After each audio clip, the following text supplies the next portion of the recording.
Triglycerides. अब हम triglycerides के बारे में बात करेंगे। जब हम खून में गर्दिश करने वाली चर्बी के बारे में सोचते हैं तो हमें फ़ौरन कोलेस्ट्रॉल के बारे में ख़्याल आता है।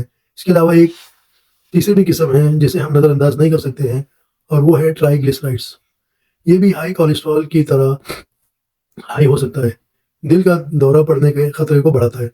ट्राइग्लिसराइड्स को कम करने के लिए मौजूदा दवाइयाँ दिल के दौरे के खतरे को कम करने में इतनी अच्छी साबित नहीं हुई है।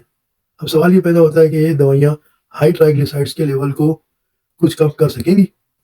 ट्राइग्लिसराइड्स एक किस्म की चर्बी है जो खून में गर्दिश करती हैं। जब हम नाश्ते के लिए फैट से भरपूर वाली चीज़ें खाते हैं तो हमारे जिस्म खाने की चीज़ों में से चर्बी को ब्रेक डाउन यानी तोड़कर खून में फेंक देता है। ये खून में जाकर प्रोटीन और कोलेस्ट्रॉल के साथ मिलकर दौरान खून का हिस्सा बन जाते हैं।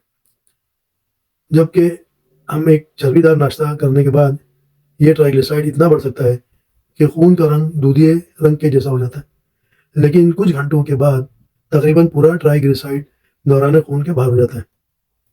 अमेरिकन हार्ट एसोसिएशन के सजेशन के मुताबिक ट्राइग्लिसराइड का सेहतमंद या हेल्दी लेवल 100 मिलीग्राम पर डेसीलीटर यानी DL कहते हैं होना चाहिए।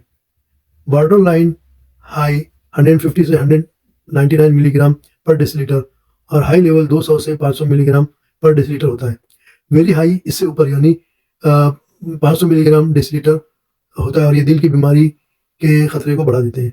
1000 मिलीग्राम के करीब का लेवल होने पर किसी भी इंसान को पैंक्रियाटाइटिस नाम की बीमारी यानी एक तरह का गुदूद लबलबा जो मैदे के पास होता है उसकी शदीद सूजन हो सकती है। दिल की बीमारी के अलावा ट्राइग्लिसराइड्स के लेवल का ज़्यादा होना मोटापे, टाइप 2 डायबिटीज़ और दिल की बीमारी के एक ग्रुप के साथ जुड़ा होता है जिसे मेटाबॉलिक सिंड्रोम कहा जाता है, जिसकी वजह से दिल की बीमारी का ज़्यादा खतरा होता है।